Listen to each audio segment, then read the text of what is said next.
Hello दोस्तों, स्वागत है आप सभी का कॉमर्स के डिबिया में। आज मैं आपसे एक सिंपल सा क्वेश्चन पूछना चाहता हूँ। सोचिए, कल से आप एक अपनी खुद की स्टेशनरी शॉप स्टार्ट करते हैं।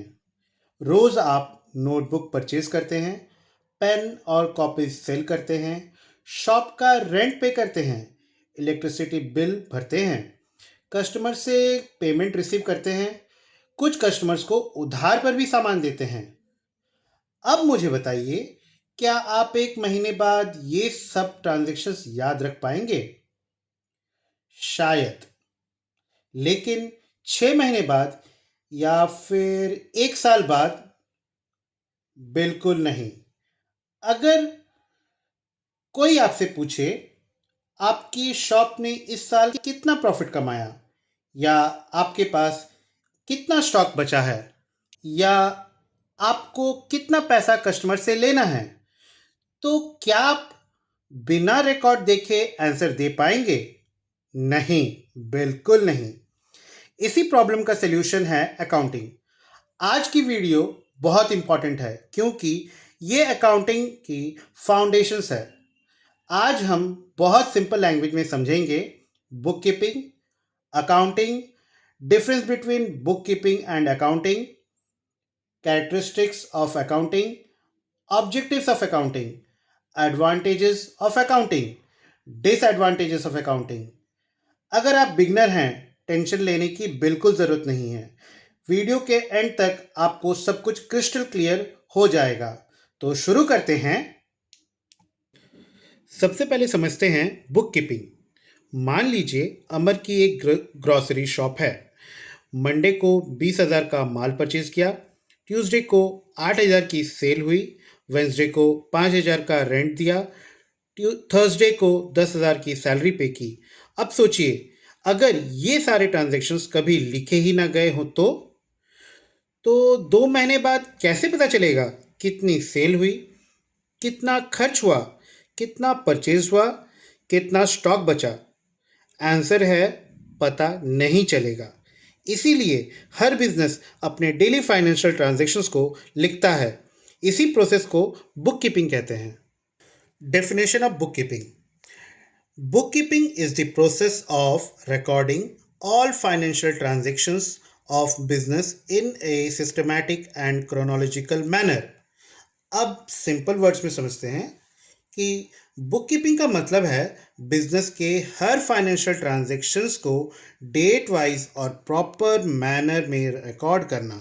बस बुक कीपिंग का काम सिर्फ ट्रांजैक्शंस को रिकॉर्ड करना है। ये प्रॉफिट कैलकुलेट नहीं करती, ये बैलेंस शीट प्रिपेयर नहीं करती। इसका सिर्फ एक ही काम है, रिकॉर्ड एवरी फाइनेंशियल ट्रांजैक्शंस। आप बुक कीपिंग को बिजनेस की डेली डायरी भी कह सकते हैं।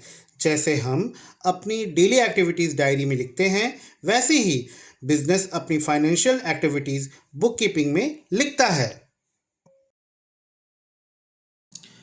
अब एक क्वेश्चन, ट्रांजैक्शन तो रिकॉर्ड हो गया, उसके बाद मान लीजिए पूरे साल की बुक कीपिंग कंप्लीट हो गई।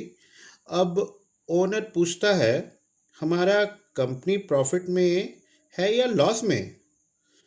सिर्फ ट्रांजैक्शन बुक देखकर आंसर मिल जाएगा? नहीं, हमें ट्रांजैक्शंस को अरेंज करना होगा, सिमिलर आइटम्स को अलग अलग ग्रुप में करना होगा, रिपोर्ट्स बनानी होंगी, प्रॉफिट कैलकुलेट करना होगा, फाइनेंशियल पोजीशन समझनी होगी। ये पूरा प्रोसेस अकाउंटिंग कहलाता है। Definition of accounting: accounting is the process of recording, classifying, summarising, analysing, interpreting and communication financial information to users। ये डेफिनेशन थोड़ी बड़ी लग सकती है, इसीलिए इसे 6 सिंपल स्टेप्स में याद रखेंगे। Accounting means record, classify, summarise, analyse, interpret, communicate. मतलब पहले ट्रांजैक्शंस रिकॉर्ड करो, फिर सिमिलर ट्रांजैक्शन को ग्रुप में करो, उसके बाद रिपोर्ट्स बनाओ, रिपोर्ट्स को समझो और फाइनली ऑनर्स, इन्वेस्टर्स, बैंक्स और गवर्नमेंट को फाइनेंशियल इंफॉर्मेशन प्रोवाइड करो। इसीलिए हम कहते हैं bookkeeping is a part of accounting, लेकिन accounting is much broader than bookkeeping. Difference between book keeping versus accounting. Students को सबसे ज़्यादा कन्फ्यूज़न इसी टॉपिक में होता है। एक सिंपल एग्जाम्पल समझते हैं। सोचिए आप बिरयानी बना रहे हैं। सबसे पहले आप राइस लेते हैं, वेजिटेबल्स लेते हैं, मसाले लेते हैं, ऑयल लेते हैं। ये हुआ बुक कीपिंग। अब आप बिरयानी बनाते हैं, सर्व करते हैं, टेस्ट करते हैं। ये हुआ अकाउंटिंग। सिंपल लाइन याद रखिए, book keeping records the transactions, accounting explains the business. ये एक थियोरेटिकल इमेज है जो कि मैंने अभी वीडियो में डाल रखा है। अगर आपको इसका एक्सप्लेन्ड वीडियो चाहिए तो आप मुझे कमेंट कीजिए। अब बात करेंगे कैरेक्टरिस्टिक्स, ऑब्जेक्टिव्स, एडवांटेजेस और डिसएडवांटेजेस ऑफ अकाउंटिंग। इन सभी के मैं पॉइंट्स बताता रहूँगा। अगर आपको डिटेल्ड वीडियो चाहिए इन सब में कैरेक्टरिस्टिक्स, ऑब्जेक्टिव्स, एडवांटेज और डिसएडवांटेजेस की, तो आप मुझे कमेंट में बताएं। मैं आपको डिटेल वीडियो बनाकर अपलोड कर दूंगा।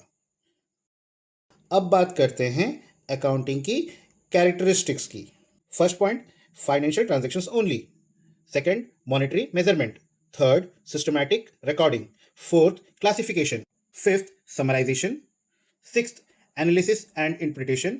Seventh, communication. Eighth, historical nature.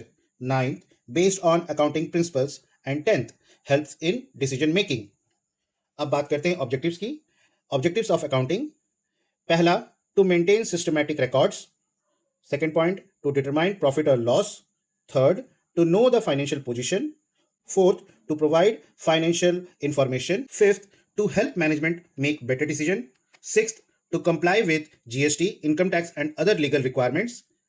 Seventh, to safeguard business assets and reduce error and fraud. अब बात करते हैं एडवांटेजेस ऑफ अकाउंटिंग की। First point, maintain proper records. Second, helps calculate profit और loss. Third, shows financial position. Fourth, support decision making. Fifth, helps in GST and income tax compliances. Seventh, assist in budgeting and planning. Eighth, detects errors and frauds. Ninth, builds trust among banks, investors, and creditors. That's why accounting is often called language of business. अब disadvantages की बात करते हैं। It records only monetary transactions. Second, it depends on past data. Third, many figures are based on estimates such as depreciation or bad debts. Fourth, accounts can be manipulated if ethical practices are not followed. Sixth, maintaining proper accounting records can be expensive for small businesses. Seventh, accounting also ignores qualitative factors like employee motivation, customer satisfaction and brand reputation. इसीलिए accounting एक powerful tool है, लेकिन इसे हमेशा good business judgement के साथ use करना चाहिए। तो दोस्तों, आज हमने अकाउंटिंग की कंप्लीट बेसिक समझी। हमने सीखा book keeping, accounting, difference between book keeping and accounting, characteristics of accounting, objectives of accounting, advantages of accounting, disadvantages of accounting. अगर ये कंसेप्ट क्लियर हो गए तो journal ledgers, trial balance, final accounts, GST और income tax जैसे topics समझना बहुत easy हो जाएगा। अगर आपको आज की वीडियो पसंद आई हो तो वीडियो को लाइक ज़रूर कीजिए, अपने फ्रेंड्स के साथ शेयर कीजिए और कॉमर्स की डिबिया को सब्सक्राइब करना मत भूलिए। Thank you. वीडियोस बनाने हैं, फिल्मोरा है ना।